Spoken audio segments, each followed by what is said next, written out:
Donc Oui. là, aujourd'hui, par exemple, c'est OK d'être prétentieux. Parce que là, dans tout ce que j'ai dit, c'est potentiellement ce qu'on peut en penser. Je m'en fous. Je me sens moins seul.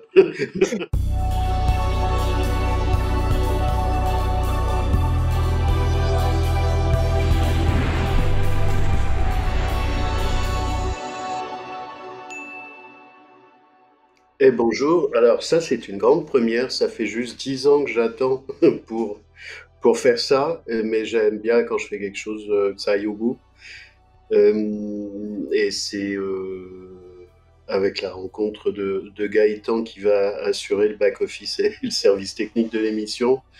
Donc disons que j'attends pour faire des entretiens, j'en ai plusieurs qui attendent et donc là il y a un alignement de planète. Donc je suis l'alignement de planète.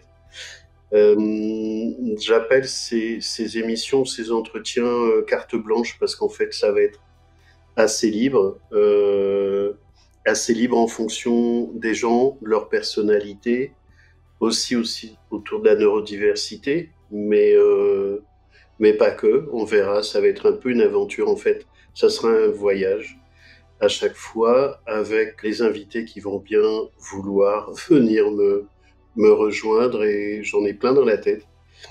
Donc j'ai hâte de voir ce qui va se passer. Pour cette première émission, dont je reçois Mathieu Play, qui va nous rejoindre. Euh, Mathieu, je peux te laisser te présenter dans quelques minutes. Ouais, ouais. Bah déjà, bonjour Fabrice, merci de me recevoir. Je suis ravi que les rôles soient inversés, parce que moi, je t'ai déjà reçu sur ma chaîne. Du coup, Ouais. c'est un exercice inversé, c'est drôle. Du coup, je m'appelle Mathieu Play, j'ai 39 ans maintenant. Je l'ai jamais dit à haute voix depuis que je l'ai eu, donc du coup, ça me fait bizarre Ouais. de dire cet âge. J'ai pas vraiment cet âge-là partout à l'intérieur de moi. J'ai des zones qui ont plus 4 ans et demi, d'autres qui ont plus 8 ans, d'autres qui ont plus 70 ans. Tout dépend sur quel sujet on me branche et quelle énergie je capte. On va dire ça comme ça. Je suis psychopraticien, c'est-à-dire que j'accompagne au niveau thérapeutique des personnes, voilà, dans ce qu'elles rencontrent de problématiques dans leur vie et dans le désir qu'elles ont, et ben d'opérer, disons, des changements qui ne sont pas des brutalités, puisque c'est avec douceur que j'essaye de les accompagner. Sinon, j'ai énormément de choses dans ma vie, dont beaucoup d'artistique. Je me considère d'ailleurs comme un artiste, même dans la façon dont je vais accueillir les gens au niveau de l'accompagnement thérapeutique.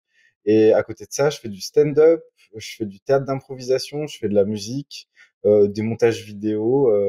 Voilà, il y a énormément de choses qui sont là et qui sont très créatives. Et je m'amuse, en ce moment, je m'amuse beaucoup. Donc, j'ai pas volé mon nom de famille. Plus le temps passe, plus je me sens en adéquation avec lui.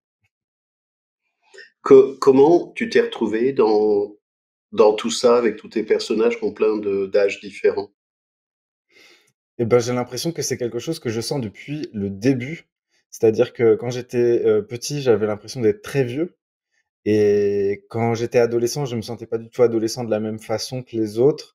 Il y a toujours eu un sentiment de décalage et de multiplicité, mais ce mot de multiplicité, je l'ai, on va dire, apprivoisé au fur et à mesure du temps. Au départ, c'était considéré comme quelque chose à éliminer puisque c'était une incohérence, on va dire, en tout cas aux yeux de l'extérieur. Donc, je l'ai gardé pour moi pendant très longtemps. Et ouais, j'avais cette impression-là d'être un vieux monsieur fatigué directement, je sais pas moi, 4-5 ans peut-être.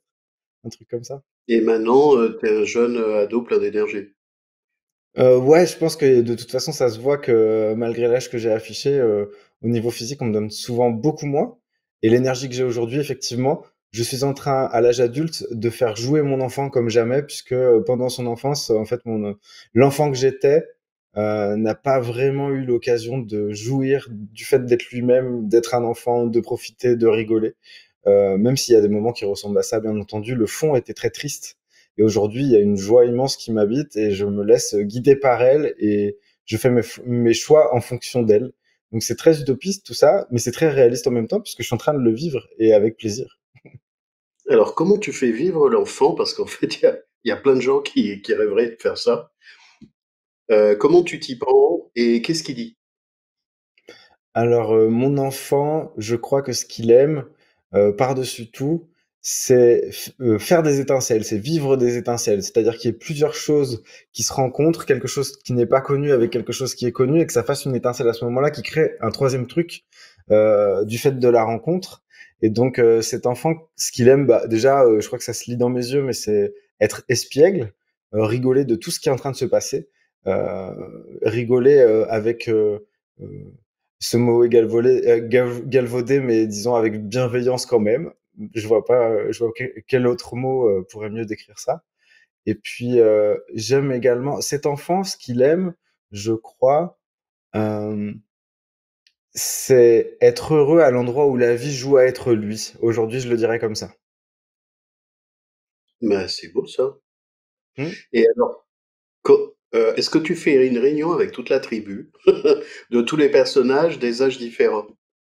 Alors, bah, ça arrive, et d'ailleurs, dans l'accompagnement que je propose, c'est un petit peu ça que je propose aux gens aussi, c'est de se rencontrer dans les êtres qu'ils ont été. Et donc, à titre personnel, j'ai d'abord été patient, et j'ai justement eu le bonheur de réunir toute la troupe, en tout cas une bonne partie, puisqu'on pourra jamais tous les réunir, mais notamment ceux qui ont un peu, disons, vécu des choses difficiles et qui n'ont pas été vus dans ce qu'ils ont ressenti. C'est plutôt ceux-ci qui sortent en accompagnement, alors que sinon, il y a des Mathieu avec qui j'ai pas de problème qui sortent régulièrement, le Mathieu blagueur, le Mathieu qui essaye de garder son sang-froid et de voir le meilleur dans la situation qui s'offre à lui.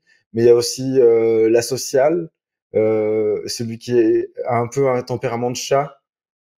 Par exemple, là, quand je parle de ça, j'ai le souvenir du Mathieu qui vivait en colocation et qui a vécu en colocation pendant 12 ans, je crois, d'affilée, tu vois.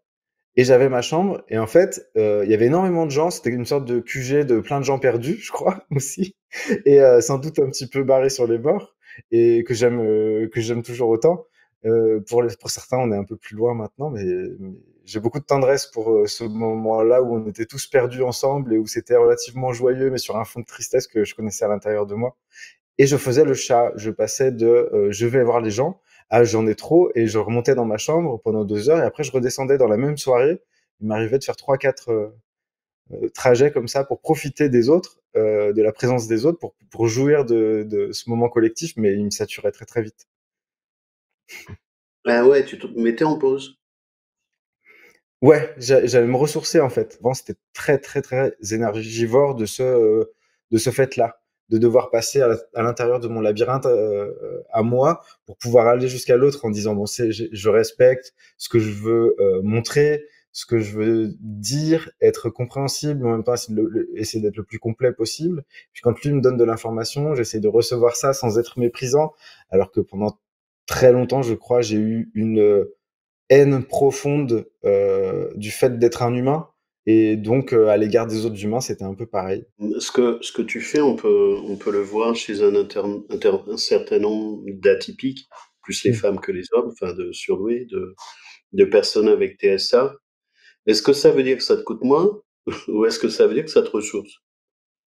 Alors, qu'est-ce qui me ressource précisément? Je veux Les bien que autres, les autres. Si tu as pu toutes les circonvolutions de est-ce que c'est moi la cause, qu'est-ce que je devrais faire, qu'est-ce qu'ils a dit, qu'est-ce Mm. que ça veut dire, enfin, tout ce bazar-là, est-ce que ça veut dire que maintenant tu es plus spontané, tu t'en fous, Oui. auquel cas ça te coûte moins, ou est-ce Mm. que les autres te ressourcent comme des gens plutôt extravertis? Non, en fait, vraiment, ce qui a changé, c'est que j'ai cessé de vouloir être irréprochable. Avant, c'était ça le but. Ah, tu peux Euh, devenir pénible, chiant et asocial.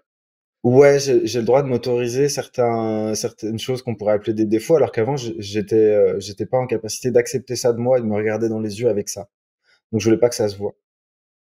Donc j'étais Mais une c'est sorte pas de cocotte minute ou un volcan endormi, si tu veux. Il y avait ça à l'intérieur. Là maintenant, le volcan, il se voit. mais tu t'en fous. Ouais, même je suis content.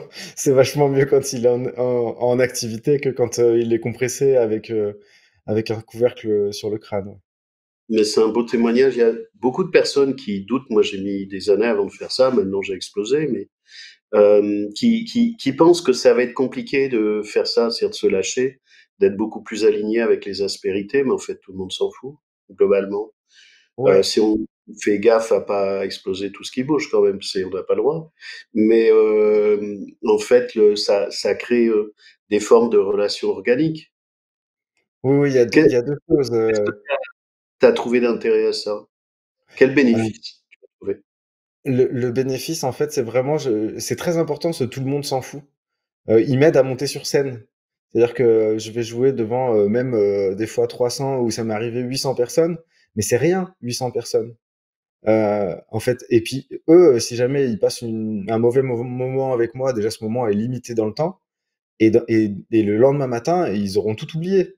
Donc celui pour qui c'était le plus dramatique de partager ce moment avec autant de gens, c'était moi parce que j'avais l'impression de devoir assurer l'amour qu'aurait chaque personne de ces 800 personnes. Avant, je me serais torturé la tête pour être irréprochable aux yeux de ces 800 personnes. Donc d'anticiper le fait qu'ils sont tous différents, essayer d'être le plus aimable possible de façon inconditionnelle parce que c'est cet amour-là que je n'osais pas m'offrir, je crois. Et donc en laissant sortir, euh, en laissant sortir un petit peu les énergies de moi, c'est en fait finalement je suis passé dans une phase de ma vie où je peux me regarder dans les yeux presque en toutes circonstances, parce que le presque est important. Je suis pas encore le Dalai Lama non plus. Bientôt. Non, Euh, mais oui. ouais, ça va venir. Qu'est-ce qui fait que tu as pu basculer? Qu'est-ce qui t'a aidé à basculer? Ce qui est souvent un souci pour beaucoup de gens qui paniquent avec ça, à dire je lâche. Est-ce que ça a été des événements, une décision, une opportunité, un apprentissage pas à pas? C'est tout ça en même temps, c'est un truc de fou. C'est des millions de chemins qui convergent à l'endroit où je suis aujourd'hui. Euh, c'est notamment la rencontre avec l'étiquette du HPI. C'est pour ça aussi dans la chaîne que j'anime avec Gaëtan, il y a ce truc-là de l'étiquette comme une permission, une autorisation à lâcher, euh, à dire OK, je suis constitué de ça et j'ai plus peur de le rencontrer. Sinon, on passe une énergie folle en fait à ne pas être en contact avec soi à des endroits précis parce qu'ils ne sont pas irréprochables et parce que dans notre échelle de valeurs, ce serait une faiblesse que de ressembler un peu trop aux humains qu'on a croisés et qu'on a méprisés pendant tout ce temps. Parce qu'on voyait leurs grosses ficelles dans leur fonctionnement, on voyait leur... euh, ouais, c'était un peu caricatural la façon dont ils fonctionnaient. Donc je crois qu'il y a eu un délire un peu à un moment donné, comme j'étais tout seul avec cette compréhension, j'ai cru que j'avais tout compris. J'ai cru que j'avais atteint une objectivité. Parce que je voyais les ficelles du monde des neurotypiques, comme on les appelle. Un truc comme ça. Qu'est-ce qui fait, parce que ça, c'est un sujet central, c'était mon intervention au dernier congrès, là, cette année en 2022. Pourquoi c'est fondamental de le savoir? Mais pour ça. Alors, tu parles d'étiquette, beaucoup d'atypiques ont peur de l'étiquette parce qu'ils pensent que l'étiquette renferme. Mais en fait, l'étiquette libère. C'est-à-dire que c'est fait pour sortir de la boîte, c'est pas fait pour rentrer dans la boîte. Alors, pour ton témoignage à toi, qu'est-ce qui fait que, pour toi et pour beaucoup d'autres, l'étiquette t'a permis de sortir? Comment elle Euh, s'y est prise, l'étiquette? Ou comment tu t'y ouais. es pris toi avec l'étiquette, qui est en fait pas une étiquette, c'est un point d'appui. Ouais, tout à fait. C'est juste le mot de point d'appui, c'est juste. Bah, en fait, ça s'est fait de soi-même. J'étais tellement dans une mono-version de la vie jusqu'au moment où j'ai rencontré cette étiquette. Donc, bah, ça fait 6 ans et des bananes maintenant que je suis au courant. Euh, J'étais dans une mono-version de la vie. J'étais enfermé avec ma version à moi des choses. Évidemment, cette version avait évolué, mais en évoluant, elle s'était juste renforcée. Et donc dans ce renforcement, il y avait, je suis allé jusqu'au bout en fait de mon premier monde, on pourrait dire ça comme ça. Et ce qui a marqué la fin de ce premier monde, ça a été cette explication qui est tombée du ciel parce que vraiment je cherchais pas ça. Je cherchais quelque chose, mais j'étais loin de me douter que ce serait ce mot-là qui tomberait. Je pensais vraiment que c'était bah déjà je pensais que c'était pathologique, je pensais que je m'en remettrais pas et je pensais même qu'au bout d'un moment ça allait m'emmener à me supprimer parce que c'était trop difficile en fait. Et hier j'échangeais d'ailleurs à ce sujet-là. Il y a un des trucs qui fait mal qui vient du fait que on nous voit avec les facilités, même quand on connaît pas l'étiquette, les gens vont voir des facilités dans notre façon d'apprendre, dans notre façon de comprendre. Et il voit que un versant de l'iceberg, il voit que le côté émergé, mais il se doute pas que ça va avec le pack et que le pack c'est plutôt les 9 dixièmes qui se trouvent en dessous et qui constitue un poids en fait phénoménal. Et donc quand on met l'accent uniquement sur les qualités qui sont liées à ça ou les facilités, déjà les facilités, ça fait que c'est comme si quand on me faisait ces réflexions là de, en gros le résumé de ce qu'on me disait à ce moment-là, c'était si j'avais tes capacités, je ferais mieux, tu vois. C'est Et sympa. donc ça, c'est d'une violence, en fait, puisque on coupe en deux l'iceberg et on en garde un dixième pour te le mettre sous le nez. Et on te dit, en plus, il est pas à toi. On t'en a donné la responsabilité, tu t'en occupes mal. Et ça, c'est vraiment très destructeur. C'est le monde ordinaire, l'ego, la jalousie des gens, la souffrance peut-être, la maladresse. Le monde ordinaire, c'est plutôt un monde de la brillance, du visible vu à la télé. Mais quand je t'ai écouté raconter ça à l'étiquette, je me disais en fait, t'es passé d'un téléviseur noir et blanc à un téléviseur en couleur. Ouais. C'est l'image qui m'est venue avec tout le phénomène de transformation, d'autorisation. Alors peut-être de décalage amplifié d'ailleurs sur la douance et sur le rapport aux autres, parce qu'il faut quand même essayer d'être respectable avec des gens qui ne le sont pas toujours, ce qui est un exercice compliqué. Ouais, et là, en l'occurrence, ce que je cite, il y a des amis qui se sont adressés à moi comme ça parce qu'ils pensaient que ça me soutiendrait quand ils me disaient que j'avais des facilités et qui sous-entendaient qu'ils feraient mieux que moi à cet endroit-là. Ils disaient donc t'en es capable. Et donc, mais c'était pas une vraie communication. Enfin, la façon dont ça m'arrivait, c'était plutôt un coup de poing, alors que je sais que c'était plein de bonnes intentions. Mais les bonnes intentions, des fois, elles suffisent pas. Ça fait mal quand même. Hmm. Ils le voient pas, ils le ramènent à eux, ils le ramènent dans leur monde, ils le font à partir de leur monde. Bah, ce que tu observes, c'est qu'ils t'ignorent complètement et qu'ils sont passés à côté de toi, mais c'est plutôt la vie ordinaire à survivre à ça. Je dis pas que c'est une fatalité, mais enfin, c'est aussi à ça que ça sert l'étiquette ou la compréhension. C'est comme quand tu vas à l'hôpital, t'as plutôt envie qu'on t'explique ce que c'est comme maladie. Sinon, on n'avance pas. Ben là, c'est pareil, sauf que c'est pas une maladie. Et alors, qu'est-ce que ça te permet de faire de nouveau, de différent, euh, de perspectives? Là, tu abandonnes tes combats, tu reconsidères tes modes relationnels, tu prends de la liberté, tu laisses jouer l'enfant, voyons, t'en vas chier peut-être les gens qui t'emmerdent ce que tu faisais pas avant. Donc tu deviens en fait plus organique, plus authentique. Ouais. Mais tu fais quoi d'autre?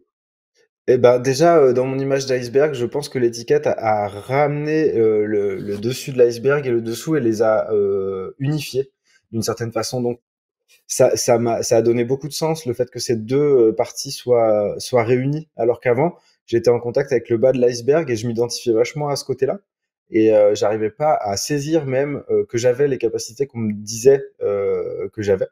Parce que pour moi, c'était, c'est comme, quelqu'un de dépressif qui peut pas se lever du lit, qui n'en a pas la force, c'est impossible pour quelqu'un qui peut se lever le matin d'imaginer que c'est pas possible de se lever. Et là, en l'occurrence, c'était, l'impossibilité de me mettre à vivre parce que, j'étais avec la violence, que ça constituait, d'impacter le monde d'une part et puis, de m'autoriser à être médiocre. Un truc comme ça. Plutôt Là, aujourd'hui, je m'autorise à être médiocre, ouais, vraiment. Je m'autorise à être moyen. Je fais des petites, scènes de stand-up, on est dans la campagne, je veux pas du tout aller à Paris pour péter la gueule de tout le monde et être connu. Je veux faire plaisir à des gens qui ont pas beaucoup de spectacles autour d'eux et qui vont accepter le fait que ce soit, pas parfait parce qu'ils ont pas payé cher la place et parce qu'on est dans un petit endroit et puis on est bien, on boit des coups après, on est content, quoi. t'appelles ça médiocre, mais je trouve ça génial. C'est chaleureux, en fait, c'est humain, mais humain, c'était médiocre. Le synonyme de humain, pour moi, c'était médiocre pendant très longtemps. Ah, d'accord. Tu revois ton référentiel. Ouais. Oui, oui. Je suis curieux de ton iceberg. Comment tu recolles les deux morceaux et qu'est-ce que tu vois que ça change chez toi? Je vois que, hem, comment expliquer ça? Ce que je pouvais pas m'autoriser à jouer avec la partie supérieure de l'iceberg puisque ça n'avait pas de sens. Donc l'étiquette a donné, un angle de vue qui donne un sens. Alors je mettrai pas tout le sens de ma vie sur cette découverte, hein. Ça m'a autorisé, mais il y avait plein de choses qui étaient déjà prêtes pour que je m'autorise aussi. Et puis il y a plein de choses qui ont encore élargi cette autorisation et qui sont pas du tout cette étiquette-là. Donc je tiens pas à faire de cette étiquette le centre de ma renaissance. C'est une partie significative de cette renaissance, de cette réinvention, de ce repositionnement par rapport au fait d'être un humain au milieu des autres. Et donc, recoller les deux moitiés, ça fait que je pouvais m'autoriser à tenter et me considérer comme un artiste dans ma façon d'être au monde. Ça n'a pas besoin de servir à quelque chose. Par ailleurs, au niveau spirituel, j'ai compris que j'ai compris, et je dis pas que c'est vrai, je dis que c'est vrai pour moi, rien ne sert à rien mis à part à l'expérience que c'est. Donc, en gros, là maintenant, je m'amuse à voir qu'est-ce que ça donne quand Mathieu il fait des spectacles. Qu'est-ce que ça donne quand Mathieu il monte une chaîne YouTube. Qu'est-ce que ça donne quand Mathieu il va, je sais pas moi, essayer un nouveau sport ou il va s'autoriser à manger des trucs pourris ou il va s'autoriser à louper un plat cuisiné ou à faire des travaux approximatifs ou etc., etc. Qu'est-ce que ça donne? Donc, tu es plutôt un aventurier et tu fais des voyages. Ouais, Des- exactement. le haut de ton iceberg, en fait, tu le voyais ou pas? Tu voyais pas ce qu'il faisait. Non, non, non. Comment, J'en avais pas conscience. comment HPI te fait accéder au haut de l'iceberg? Il me donne en fait la possibilité de voir la cohérence qu'il y a entre l'état dans lequel j'étais, le fait que ça soit pas accessible et le fait que ça fasse partie du même tout. Euh, c'est encore une fois, je vais aller dans le mot de sens, hein. C'est le sens que je trouvais à la vie euh, n'était pas suffisant pour que je bouge. Je trouvais ça tellement vulgaire, le moindre mouvement que quelqu'un s'autorisait était tellement approximatif, plein d'incompétence, plein d'ignorance, alors que ça affirmait des certitudes. J'étais terrassé que les gens s'autorisent. Je trouvais qu'ils avaient un culot monstrueux de s'autoriser à faire des choses aussi banales, aussi cousues de fil blanc et tout. J'étais très méprisant et très difficile euh, avec le monde extérieur. Je les détestais parce que je pouvais pas être avec eux.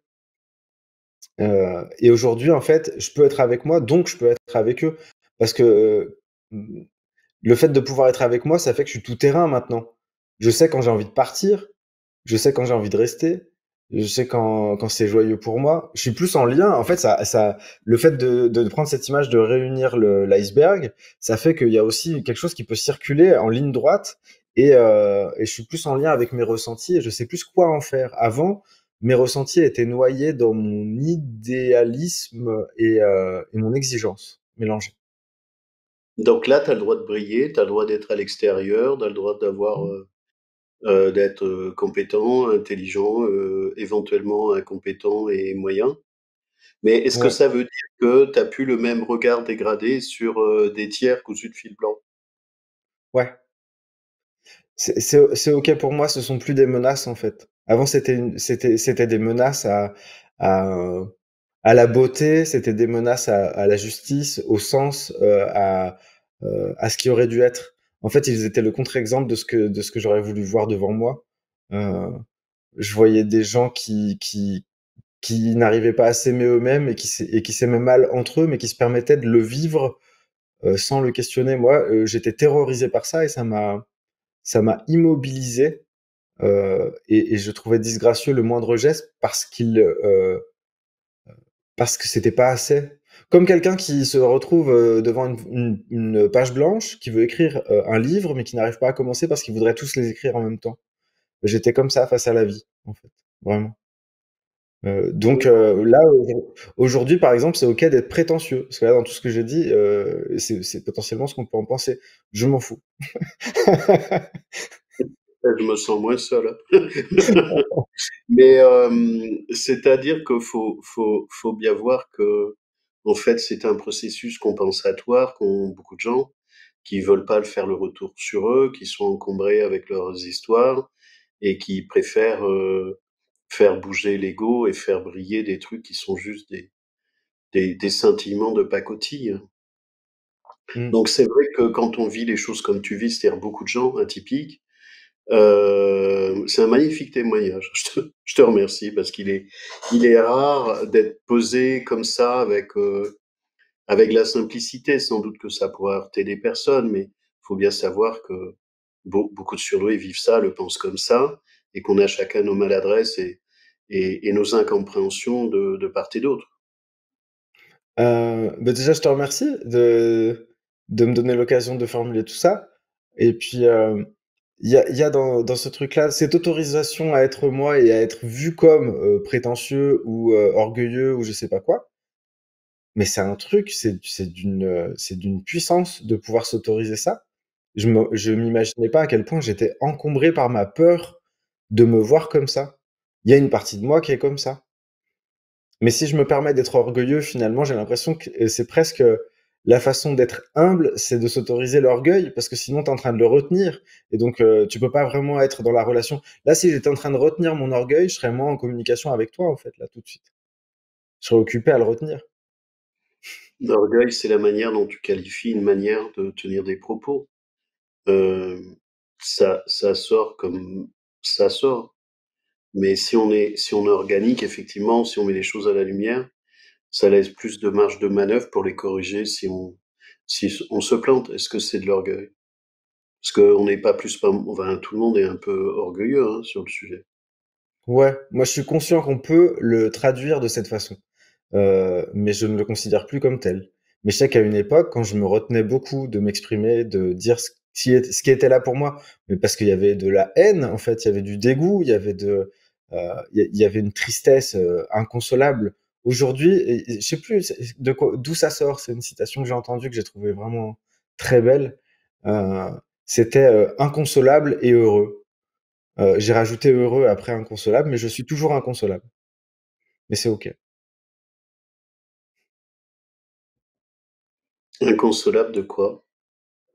Euh, Inconsolable d'être réceptif à un certain niveau de chaos, de souffrance, euh, de voir des fois des choses que les gens ne veulent pas montrer, mais de les voir malgré eux, dans la souffrance qu'ils s'infligent à vouloir être une bonne personne. Je dirais ça comme ça. À l'époque, j'aurais plus dit, c'est plus la souffrance qu'on se. Bah, tu vois, mon maître à penser quand j'étais tout petit, bon, tu vois, ça a pas grand-chose de HPI cette histoire-là, puisqu'il est très populaire, mais c'était Renaud, parce que dans son idéalisme, dans sa façon de poser les choses, dans sa colère, il y avait quelque chose qui m'inspirait beaucoup plus que ce que je pouvais obtenir de mes camarades, de mon entourage. Personne pouvait me rejoindre à cet endroit-là, ou très peu. Et lui, il le gueulait, quoi. Lui, il le mettait sur la table dans certaines chansons qui m'ont vraiment transcendé. Et j'étais petit, je disais, mais c'est exactement ça, il a touché l'endroit. Là où je suis content, c'est que ce que je me suis autorisé, ça fait que je vais pas, normalement, je vais pas avoir la fin de vie qui s'est réservée. Et je suis bien content de ça aussi, d'une certaine façon. C'est de l'énergie vitale, hein, en fait. Ouais. Donc, tout ça, ça t'emmène où? C'était ça ma question. C'est quoi les prochaines étapes? Et ben là, justement, il n'y a pas vraiment d'objectif et je suis content parce que juste je suis une sorte d'intuition multiple, puisqu'en plus, j'ai pas tous mes œufs dans le même panier. Je fais vraiment tout ce que j'aime et que je connais, parce qu'il y a plein de trucs que j'aime mais que je connais pas encore. Mais déjà, tout ce dont je suis conscient, je le fais et je le fais régulièrement. Et puis, je peux passer d'un poste à l'autre. Si je suis un petit peu fatigué de faire du stand-up, bah, je mets ça en pause et puis je fais plus d'autres choses et ainsi de suite. Ce qui fait que ce que j'ai mis au centre quand même, c'est mon activité d'accompagnement thérapeutique, parce que c'est quelque chose que c'est une autorisation qui est beaucoup plus forte que les autres. J'avais déjà un pied sur la scène avant de m'autoriser à être moi, mais j'avais jamais imaginé que j'aurais le culot de dire je vais accompagner des gens en entretien individuel. Et puis, bah, par la suite, je compte bien le faire également à travers des conférences ou à travers des séminaires. Je sais pas quelle forme ça va prendre, en fait, mais j'ai l'impression que c'est de toute façon, je suis déjà gagnant à ce que je suis en train de vivre, il y a pas de doute, donc j'aurai pas de regrets. Donc il y a pas d'objectif. Il y a juste où est-ce que ça m'emmène tout ça? J'en sais rien. Ton travail thérapeutique, tu le fais où? À quel endroit en France? Alors c'est en Bretagne et c'est à côté de Vannes pour ceux qui connaissent et ça s'appelle Auray. Ça aussi c'est une autorisation que je me suis donnée puisqu'avant j'habitais à Lyon et je suis allé, rejoindre l'océan, parce que je me suis rendu compte que c'était un des seuls endroits, en fait, je me suis rendu compte qu'il y avait 2 moments de ma vie où je souriais bêtement sans savoir pourquoi. C'était quand j'étais amoureux, mais ça se fait à 2 donc Il c'est paraît, pas hein. tout ouais et c'est quand j'étais devant l'océan et ça, bah, je pouvais faire quelque chose, donc j'ai fini par le faire. Et comment toute ton histoire, transformation, la manière dont les étiquettes t'envoient dans une nouvelle partie de ta vie, transforme ou colore ta pratique professionnelle? Ah bah, c'est vraiment, heu c'est une partie significative parce que je vais m'adresser principalement malgré moi, parce que enfin, si la chaîne YouTube est teintée des étiquettes, qu'on aborde, avec les invités dont tu as fait partie et c'était super chouette. Donc c'est logique que j'ai des gens atypiques qui viennent, frapper à la porte. Mais, Ouais. encore plus, là, je suis en train de réaliser, si tu veux, je suis en train de vraiment, j'ai une, conférence dans la tête, une première conférence qui devient de plus en plus précise et qui me passionne à un point. Je suis vraiment trop content. Je suis toujours en train de remettre un petit peu ça en ordre et tout. Et puis, je sens qu'il y a quelque chose qui est important pour moi, en tout cas de dire. Et je sais par avance que tout le monde s'en fout. On verra s'il y a des gens qui ont envie de jouer avec les idées que j'ai envie de mettre sur la place publique. Fais une Ce conférence sera une bonne quoi, nouvelle. si c'est pas discret? C'est bah, ça concerne justement les gens atypiques que j'ai qualifiés pour ma part de décalés de naissance, non pas pour trouver encore un autre terme pour le dire, mais parce que les autres termes pour le dire sont déjà signés quelque part, avec une vision du monde, avec une approche particulière. Et dans ce que je sens juste pour moi, ce mot de décalé de naissance, il me paraît juste parce qu'il fait appel à la subjectivité des gens. Si les gens se reconnaissent dans ces 3 mots, décalés de naissance, alors ils le sont. Ils n'ont pas besoin d'aller demander l'autorisation à qui que ce soit. Si c'est ce qu'ils ressentent, on n'a pas le droit de confisquer le ressenti de quelqu'un. Hein. Si quelqu'un tombe et se cogne la tête et qui dit j'ai mal, si je lui dis mais non ça va aller, ça peut ne pas aller parce que lui vraiment il a mal. Et s'il a mal, je peux pas l'enlever en fait. Donc je m'adresse à cette partie-là des personnes dans leur histoire parce que bien souvent là où on est le plus en souffrance, c'est ce qu'on s'est pas autorisé à partager, heu et c'est ce qu'on s'est pas autorisé à exprimer au niveau émotionnel. Il y a pas mal de choses qui sont reliées à ça. Bref, toujours est-il que, cette conférence, je la veux comme une carte à destination des décalés de naissance pour leur dire: «Si, vous êtes décalés de naissance et que c'est encore le cas pour vous aujourd'hui et qu'il y a pas eu justement de révélation particulière vis-à-vis de ce processus, que vous vivez depuis le début, vous avez l'impression d'être coincé à un endroit et cet endroit, je peux vous le montrer sur une carte». Donc voilà, je mettrai à disposition une carte que j'essaierai d'expliquer avec mes mots. C'est pas obligé que ça plaise à tout le monde, c'est pas obligé que ça soit vrai pour tout le monde, mais je pense qu'il y a moyen de jouer avec les idées que je mets en place en mettant cette carte accessible. Et l'avantage d'une carte, on l'avait évoqué ensemble d'ailleurs quand je t'avais reçu, c'est que ça ne remet pas en cause les territoires et leurs différences et leurs singularités. Chaque personne est dépositaire de son territoire avec tout ce que ça a de personnel dans bah, les choses qui lui sont arrivées, ce qu'il en a compris, comment il s'exprime, ce qui s'autorise pas. Tout ça, c'est le territoire de la personne. Mais par contre, où il se situe sur la carte, j'ai l'impression que j'ai compris un truc qui peut aider certaines personnes à savoir où ils sont alors qu'ils savaient pas ça, à l'éclairer d'une façon plus large, en fait. Ben, ça fait envie en tout cas. Mmh. Et ton activité, d'accompagnement, c'est de l'individuel? Ouais. Individuel, des couples, des familles? Comment tu travailles? Pour l'instant, c'est de l'individuel. J'ai fait quelques séances collectives, mais elles sont plutôt rares pour l'instant.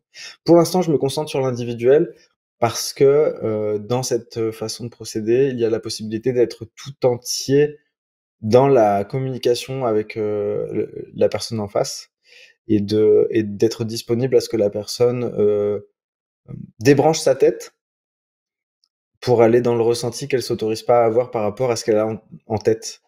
La tête, elle va gérer la cohérence qu'on connaît déjà, Donc des fois, on va découvrir par le ressenti des informations qu'on s'autorisait pas à s'avouer parce qu'elles étaient pas conformes à la cohérence qu'on avait tricotée avec sa tête auparavant. Et donc descendre de la tête à plus au niveau du cœur et au niveau des tripes, pour laisser les choses jaillir à cet endroit-là aussi de temps en temps, et se découvrir différent selon d'où on répond en fait, et accéder à une sorte de multiplicité à l'intérieur de soi qui donne une liberté folle en fait. Voilà. Et donc c'est accueillir les gens dans bah, le truc que je dis moi généralement pour résumer ce que je fais, c'est que ce serait de la permaculture psychologique, c'est-à-dire qu'il y a rien à enlever selon moi, les choses sont très justes. Par contre, il arrive que à l'intérieur de soi, on ait des versions, des êtres de soi qui sont pas d'accord entre eux parce qu'ils n'ont pas vécu la même chose et ils en ont pas tiré les mêmes expériences et le même point de vue sur la vie. Et donc à des moments, on est tellement en friction avec soi-même que du coup, on peut pas accepter de se rencontrer sous certaines formes, avec certaines. Et c'est surtout que à des moments où on a vécu des intensités très fortes avec lesquelles on ne pouvait pas mm, être bien dans l'instant, il y a eu une intensité émotionnelle tellement forte à un moment donné que on s'est comme dissocié. Et quand on s'est dissocié, à des moments, il y a des symptômes qui vont ramener à cet être qui a été clivé et qu'on va pouvoir accueillir à nouveau à l'intérieur de soi, ce qui fait qu'on a un sentiment de complétude qui est quand même un petit peu plus grand à la fin, puisqu'on peut exprimer subjectivement l'intensité émotionnelle qui n'a pas été vue, ni potentiellement tout accueilli par soi parce qu'on n'avait pas les moyens. Des fois, la tristesse, elle est trop grande et on peut pas l'accueillir toute d'un coup. On va se retrouver à court-circuiter un petit peu à l'intérieur de soi. Et puis, deuxième chose, il y a personne qui a été capable à ce moment-là, et c'est pas un reproche, mais juste personne n'a été assez disponible pour dire comment ça va, toi, comment tu te sens là, et puis de vraiment accueillir, peu importe ce que c'est qui sort en fait, parce que c'est vrai pour la personne. Et si c'est vrai pour la personne, c'est vrai. Et, Bien. et donc c'est aller dans ces endroits-là, quoi. Comment tu fais bouger toute ta partie, tout ton univers atypique, tes petits personnages à toi, tes espaces de liberté qui maintenant s'autorisent à être organiques? Bah, je pense que je me laisse un petit peu. En fait, ce qui a changé, c'est que je me laisse piloter. Je dirais ça aussi. Je me laisse piloter par la multiplicité qui est à l'intérieur de moi. Donc, avant, j'avais envie d'être de maîtriser, voire de contrôler qui pilote. Et celui qui pilotait, c'était forcément le Mathieu qui avait toutes les vertus, qui avait tout compris, mais qui trouvait tout injuste en fait, qui trouvait tout insupportable parce que c'est pas parfait quoi. Et c'était lui qui pilotait tout le temps, donc il avait un peu le monopole du pilotage. Aujourd'hui, il existe encore hein, ce Mathieu-là. Il a un rôle important, mais simplement un peu comme des fois on peut voir ça avec le mental. Euh, le mental, c'est pas l'ennemi, donc au même titre que ce Mathieu perfectionniste, c'est pas l'ennemi, c'est simplement que quand il pilote tout, bah, ça commence la machine commence à avoir des ratés en fait. Il commence à y avoir des rouages qui fonctionnent plus, il commence à y avoir de la fumée qui sort des côtés, des boulons qui partent et tout ça. Parce qu'on est en train de mettre au stand de pilotage, en plus en monopole, quoi. C'est Poutine, tu vois. C'est Poutine le gars. Et du coup, il est là et il prend tout le contrôle du truc. Mais il a pas que des bonnes idées. Et c'est pas toujours à lui d'intervenir. C'est pas toujours à lui de dire ce qu'il faut faire, comment il faut penser, et tout ça. À des moments, il faut qu'il se taise et qu'il laisse la place à des gens qui sont plus proches de ce qui est en train de se vivre là. Tu vois. Et tu as réussi à faire ça?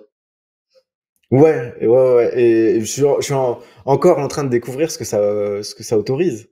Et ce que je voulais te dire tout à l'heure qui m'est passé par la tête, parce que ça c'est quand même un truc que je trouve intéressant, à destination des gens qui font des accompagnements personnels, j'aimerais bien savoir s'il y a des gens que ça concerne en fait. Je me suis rendu compte que c'est les gens que j'accompagne qui m'ont indiqué la carte que je vais faire en conférence.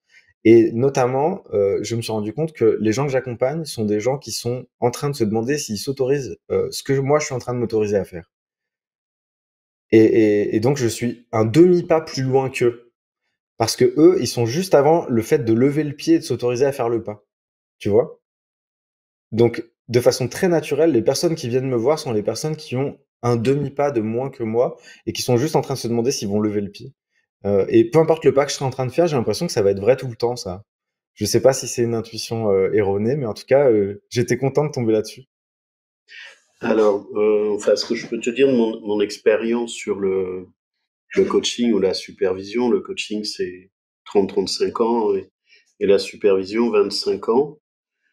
Euh, c'est que pour des raisons étranges, invisibles, de synchronicité, de miracles qui coexistent indépendamment de notre volonté, on va attracter des gens, c'est pas systématique, qui ont, où ça a du sens pour eux et du sens pour nous.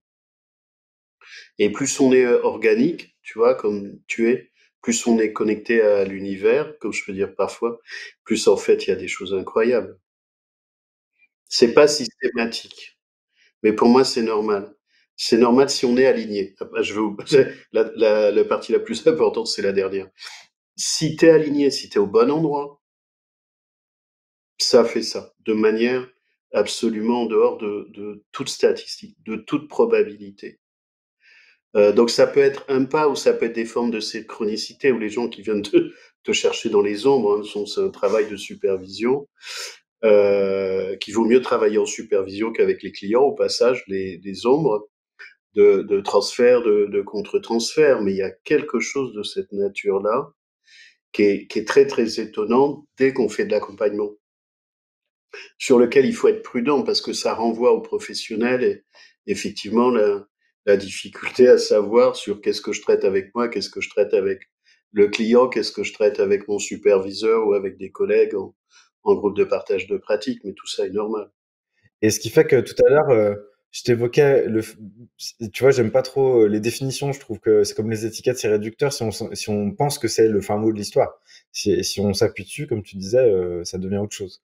Mais le seul mot avec lequel je suis d'accord de me le mettre sur le front, c'est le mot d'artiste. Et ce matin, j'ai fait un accompagnement individuel et dans le retour que m'a fait la personne, je me suis vu comme, tu sais, un miroir dans une loge avec, tu sais, les petites lumières autour. Là. Et parce que en m'autorisant simplement